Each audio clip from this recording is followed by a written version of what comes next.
You're listening to Moviesucktastic.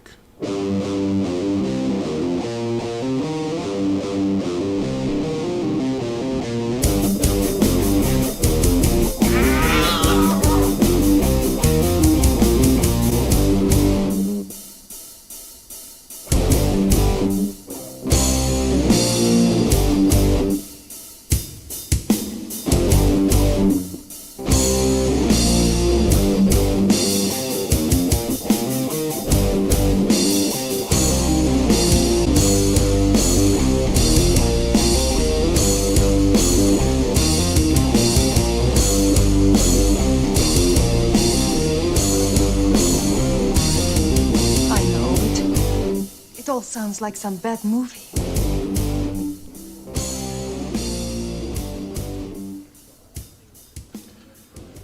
All right. I think we're ready to rock and roll. Shalom! Hello. Yeah. It's my line. Oh, sorry. It's okay. Can I just start off by saying, is this really the best copy of this movie? That I could find, yeah. Well, I don't even know if it was ever released on... Was it released on DVD? Yes. Yeah. Okay. Now, I went and looked, and I say that jokingly, but I already looked. This is the best copy of this movie. It's like... And I think it... Like, what, why? Why is this the best copy of this movie? I think it's all that it deserves. I don't think it deserves a pristine Well, copy. listen, while we'll get to what we rate it later... There are worse movies that have better copies. Oh, definitely. Yes, Yeah. I won't argue with that.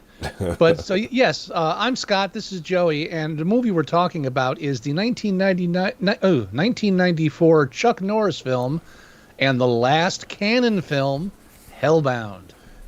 Was this really the last film? The It Yoram was the Globus? last- Yoram Globus. Yoram Globus. And who was the other guy that he was in business with?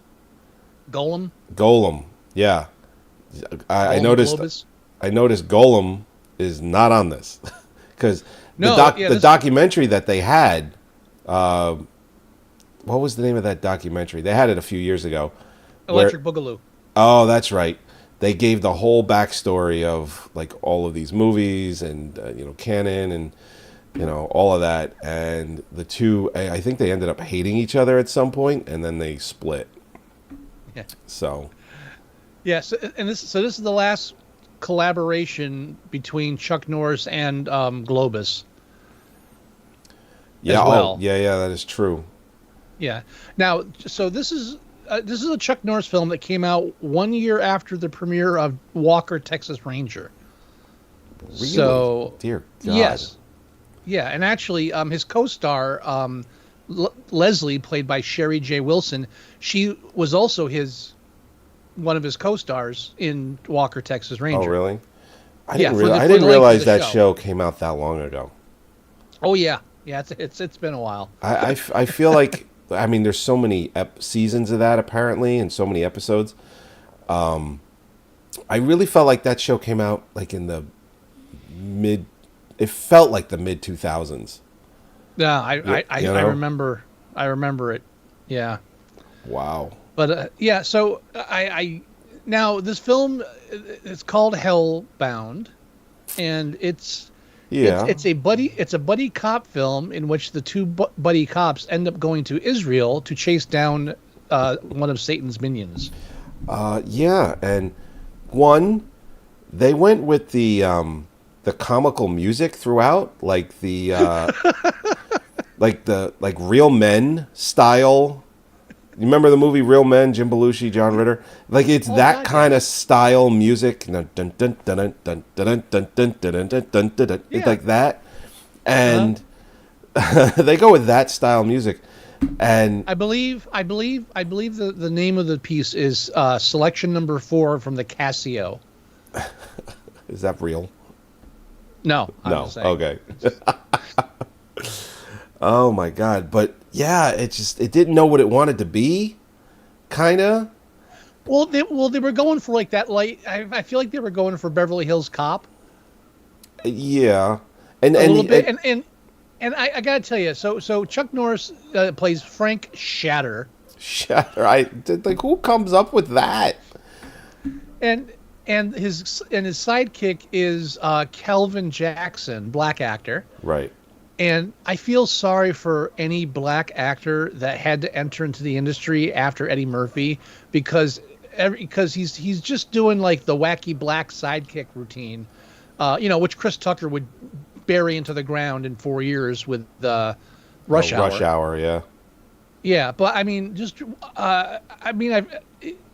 I feel like Calvin is the only one acting in this film. Everyone else is kind of walking through it. Well, it's funny. It's funny you should say that because he was actually, I believe he was nominated for a Tony.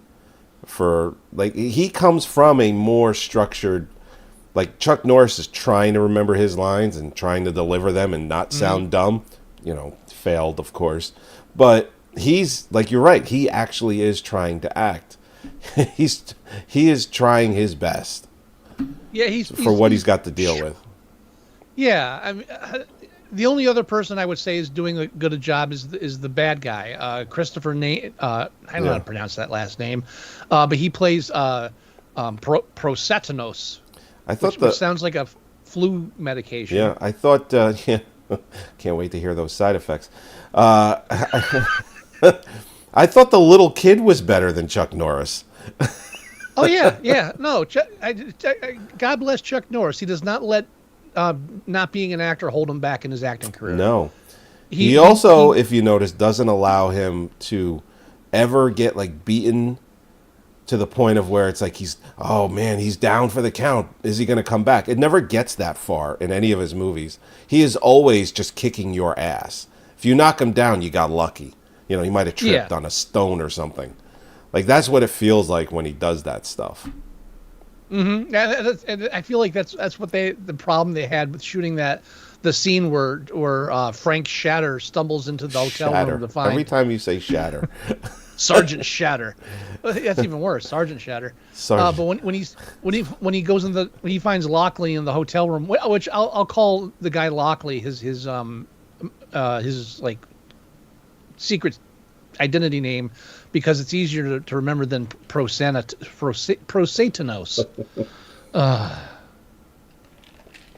Oh, and you know what? You have a screen cap of this. I'm glad that it came up now because I didn't want to forget it. What was with the Star Wars opening with the scroll? Like, what the fuck? Somebody's like, I just love that Star Wars scroll. We have to recreate it for ourselves. It's like, no, you don't. Stop it. And what's beautiful is that it gives you exactly no information.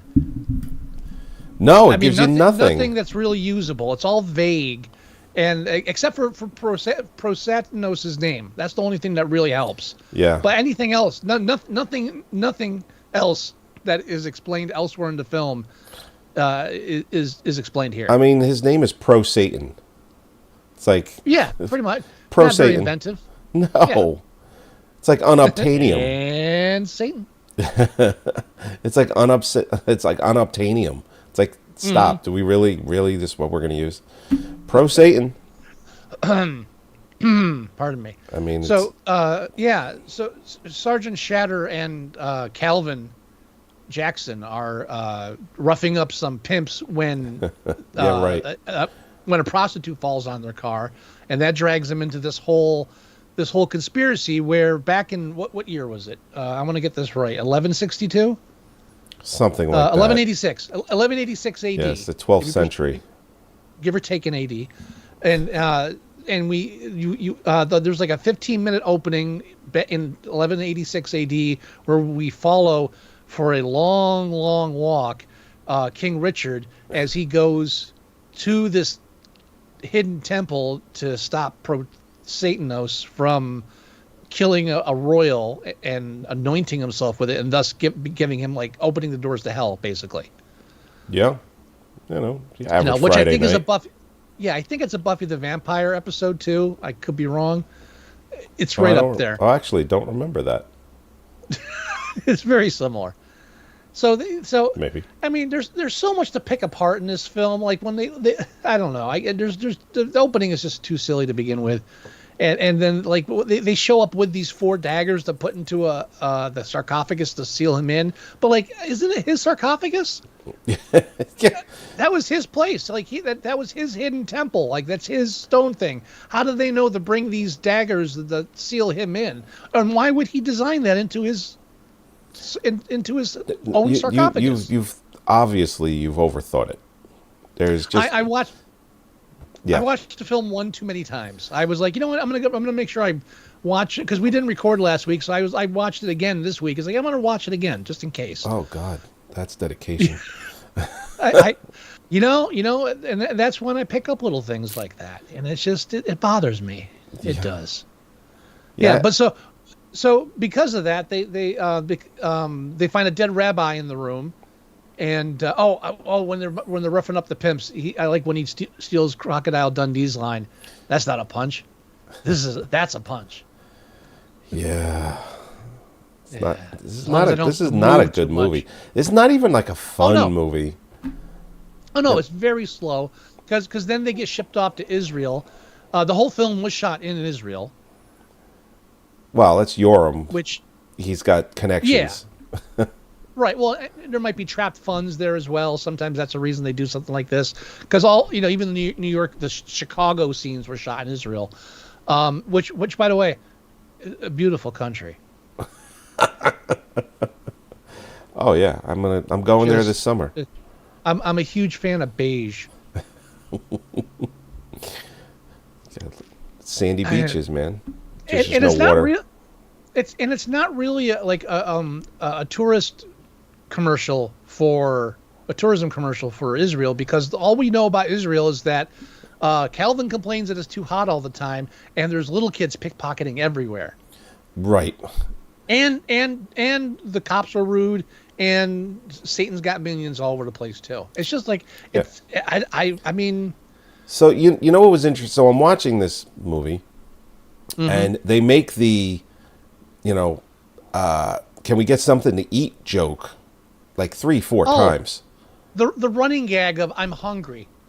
Right. They did that. He did it 3 or 4 times, and Chuck Norris is like, "No, we're going to continue the mission." He goes, "It's like no, it's like we just ate." And he goes, "That was, that was when we landed or before we landed. Obviously, it's like 14, 18 hours ago, and they obviously haven't eaten for days. It's probably 2 or 3 days."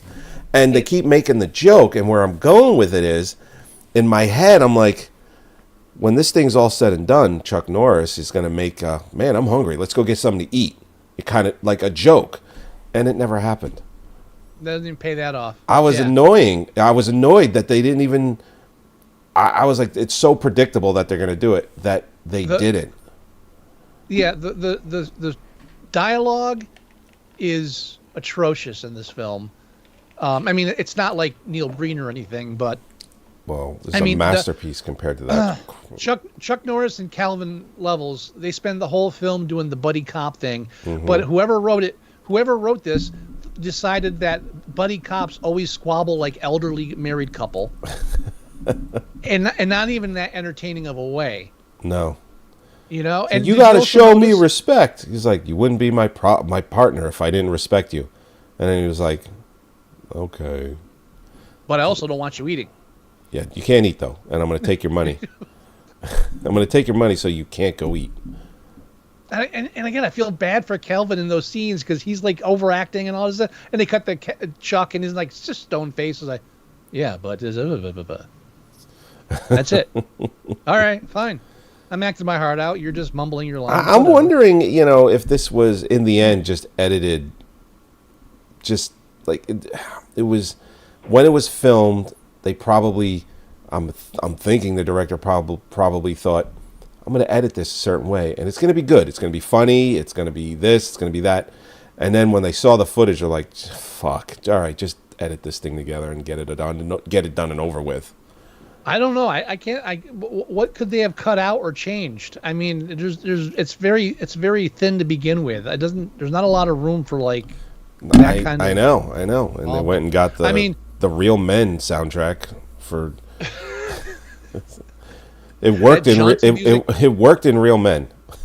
I love that movie. Yeah, I noticed the jaunty music when he was chasing the kid, because there was the same jaunty music that played during the wacky cop driving too fast sequence. Yeah. Because and that felt like a ripoff of like the French movie Taxi. Oh, I've never seen that.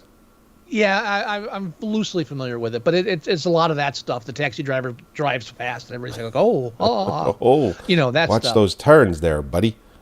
Yeah. But it's like, yeah, it's the same music, and it's like this wacky stuff. It's like, I'd be so great at the after Chuck Norris chases the kid up to the roof and gets the wallet back. It would have been great if he threw him off the roof. Yeah. Justice is served. Jaunty music plays as he walks off. And Prosatanos, it just were they going for like a Ghostbusters 2 Vigo thing? Is that what they were going for? I almost thought it was the same guy for a minute. Oh, I knew it wasn't. But he was in Ghostbusters 2. Was he? I don't know as what, but when I searched his history, one of them that came up was Ghostbusters 2. No kidding. He's probably a minor character. Okay, maybe a background.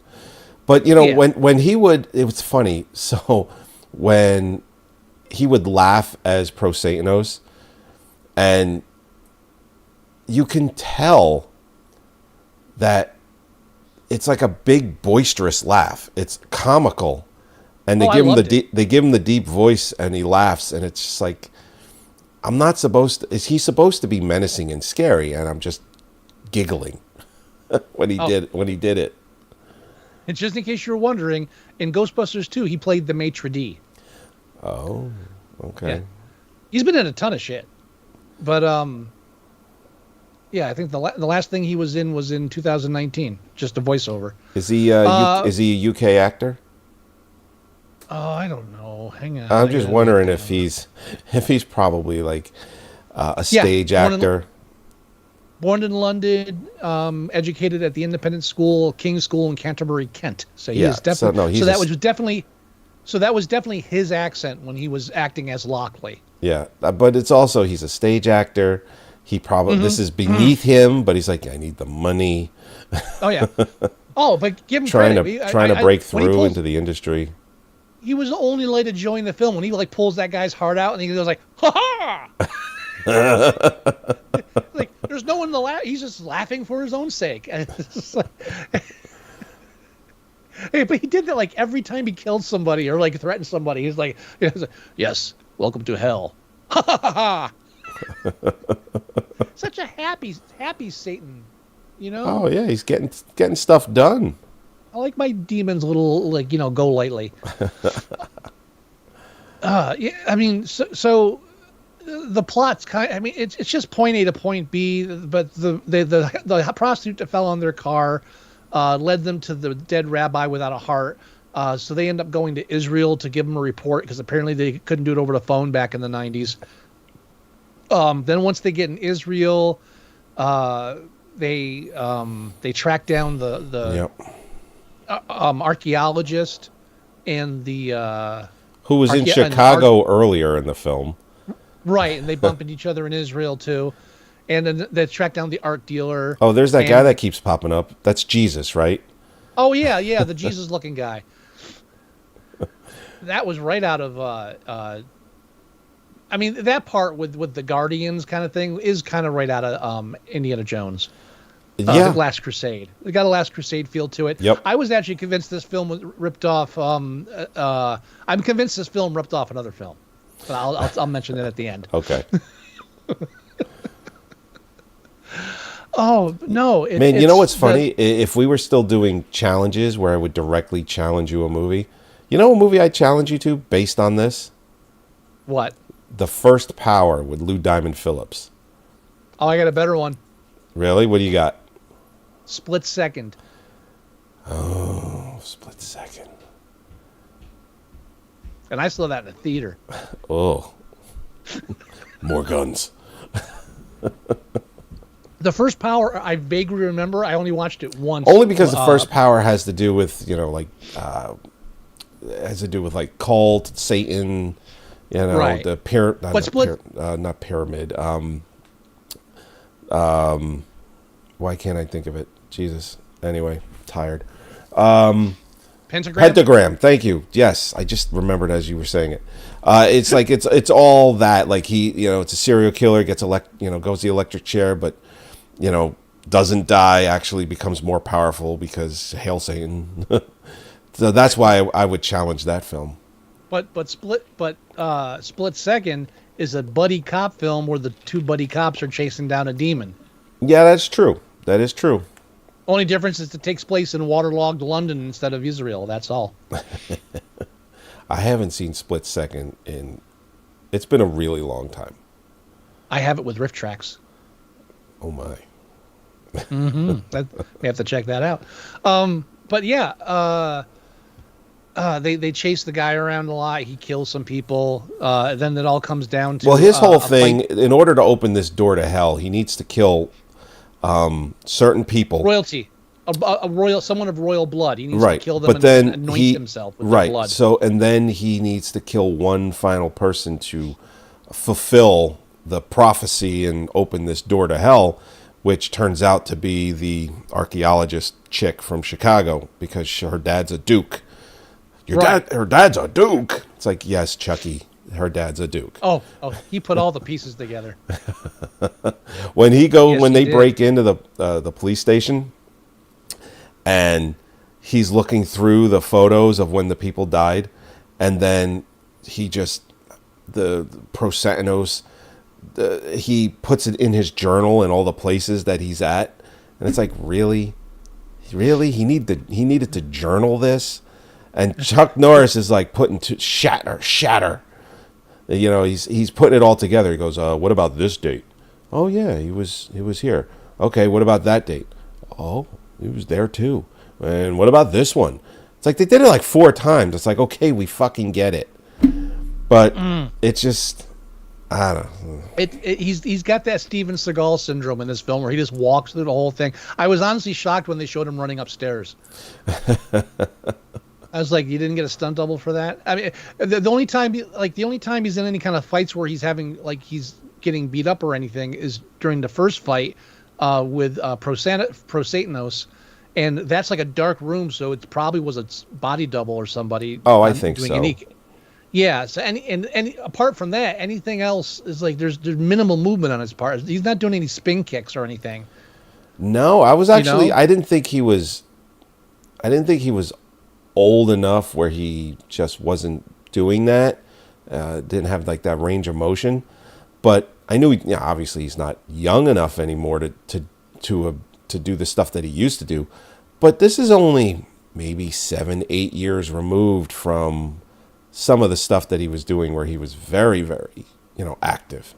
But it's a year into Walker, Texas Ranger territory, which has me believing he got a little bit used to not having to bust his ass on set. Yeah, that's probably true. And no Lone Wolf McQuade scenes in this film. It's all the fight sequences are short, and even the big climactic battle at the end is very short. Just the choreography is pretty much just occasional slow motion. Yeah, it's not good. It wasn't good at all. No, and then he takes out Prosetanos at the end by throwing the scepter through him, which would be the same way. It's like stabbing someone with a baseball bat, basically. Very, very phallic, that scepter. Well, phallic, but also just like that's kind of a hard thing to throw across the room and have it impale somebody. Yeah. Most of the deaths in this film were impaling. What was his one line? Eat this? I mean, it should have been, "You've been shattered." But you've been shattered on. No. I shat on you. And why are criminal children so adorable in action films? Why is that an adorable thing? I don't know. It's like Short Round all over again. And then at the end they have the freeze frame in the airport. It's like, oh, he picked his wallet again. You little bastard. Yeah, I mean it's canon, so it feels like, Actually, it doesn't need to be said because Canon did some original stuff. They weren't Well, all by the books. the best thing they ever did, the best thing that they ever did was Runaway Train. Oh yeah, true. But I mean, they did try things. They didn't just do boring stuff. So this film, it feels flat compared to the other ones, where even if they're bad quality, at least there's like some spark of imagination or some kind of there's something to it that has an appeal. There's nothing to this. I mean, Chuck Norris has no appeal to this. There's no chemistry at all between him and Sherry J. Wilson. I'm wondering if this was, he had, like a 3, 4, 5 X amount of movie deal, and he had to make this last movie, and that's why it's so bad. It might have just been, hey, it's a paycheck and it's 1 month between shoots. Maybe. I mean, and he was like a co-producer on this, I believe. Oh God, probably. And his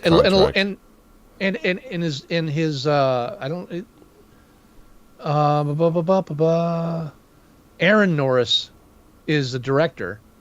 Yeah, I saw that and I was like, is there a relation there, or is that just a coincidence? I didn't know. I'm assuming he's related. Yeah. Yeah, his very brief biography doesn't say anything about it, but okay. Yeah, it doesn't really say. But Chucky's like, I'm bringing in my own people. What? So maybe it's his sibling, his brother. Aaron Norris is his brother. Chuck Norris's brother is his sibling. And Aaron Norris directed this movie, right? Yeah. Yeah. Yeah, that's a bad idea. Yeah, so family affair, everybody's making some money. Bad why idea. not? Terrible idea. I'm going to get my brother to direct this one. What? I'm going to get my brother to direct this one. He went to film school for a week. Did you notice that the film had 2 screenwriting credits and 3 story credits? No, I didn't. 3 story credits. Wow. Is That's Yoram 3 credits for Yoram one of those guys that came up with a story? Now you're making. I don't remember what the breakdown was. Let me look it up. I don't know. No, I don't remember. No, he didn't do any of them. No. The story is by Ian Rabin and Anthony Ridio and Brent Friedman, and then the screenplay is by Brent Friedman and Galen Thompson. My God. Yeah, so you got 5 writers. That's involved. great. That always works out. It always helps. Dear God. And I didn't really find much about this film. They didn't even really talk too much about it in Electric Boogaloo. No. Yeah. Now, what would you rate Chuck Norris's Hellbound? Now, what is this? Currently a 4.8? 4.8. I'd go 4 on this one.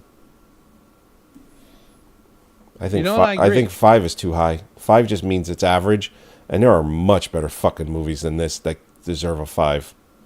I am 100% agreement with you. I can't even begin to argue. 4 it is. Thank you. All right. Thank you, good sir. I would actually challenge you to split second if it wasn't such a repetitive movie. I can't. I can't. Yeah, it's like we just did this. I don't know. I don't want to do that again. No, we got to shake it up a bit. We got to shake it up. Yeah.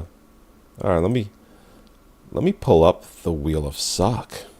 I should have opened this earlier, but we have problems with the video of this being picked up. Oh, don't. It is what it is. All right, there it is. It's ready to go, motherfucker. All right. I'm ready. You ready for this? Oh, I'm ready. I used to like showing the wheel when the fucking program would show it because it just looks like Stop dwelling on it. No, I know, but it just looks like, because there's 250 movies in here, and it just looks like it got thrown up on. Like you can't read a thing on it because there's so many damn movies. All right, here we go. We're gonna spin the wheel. All right, let's do this. Do it. All right. Come on. Give us a good one. Oh, we each get a veto. Everyone. Yes. What What the fuck is this? Hanky Panky? Hanky Panky. What is that? That I never heard of that. Is that a I'm pretty Skinamax movie? No. That's a Gene Wilder film. We may want to roll again. No, I don't want to read this. I don't want to review that. Yeah, I don't know why that's in. Oh no, wait, no, it's not the Gene Wilder film. Hanky Panky is a 2023 film. What? About a what? What? This movie came out 2 years ago? Yes. Oh. Seth Green is in it. Oh shit. He plays the evil Hat. It's a man and his sentient napkin friend save the world from a dark evil in the cabin deep in the Utah mountains. Oh my god. All right. I'm more interested than when it was Gene Wilder. Yeah, no, it's not the Gene Wilder one. Which I like that movie, but it would be an interesting viewing, but definitely not something I'd look for. I mean, it's your call. You can. It's like an ultra low budget film, so. It didn't have a theatrical release. I'm pretty sure. Oh, well. Nah, I don't like that. I always feel like when I use my veto, we end up getting something. We get another film that I want to review less than the first choice. All right, you know what? I'll use my veto on this one. You want to use it? All right. I'm having second thoughts about it. Yeah. All right, let's do it again then. All right. Let's do it. Here we go. Oh wow, this is uplifting music. All right, no whammies. Big money, big money. Come on. What do we got? Now, it just says Dr. Moreau, but is this the island of Dr. Moreau with like Brando and Val Kilmer, and is it that one? Yes. Yes. Who, I've never actually seen that movie all the way through. Really? You're lucky. I have that with riff tracks as well. Yeah, I've seen the beginning. I've seen pieces of the middle. I've never actually seen the ending. It's an interesting train wreck, and there's a documentary on it too. I have that as well if you're interested. Oh yeah, I'm interested. Hell yeah, I'm interested. All right, I'm good with this one. Yeah, sounds good to me. The Island of Dr. Moreau. Oh fuck. With Brando. There's this whole thing where, what does Brando say? He's trying to get like a Coca-Cola for like one of the cast, and get him a Coca-Cola. He's just out here in the sun. He's just dying in the sun. Get him a Coca-Cola. It's like, okay. All right, Marlon.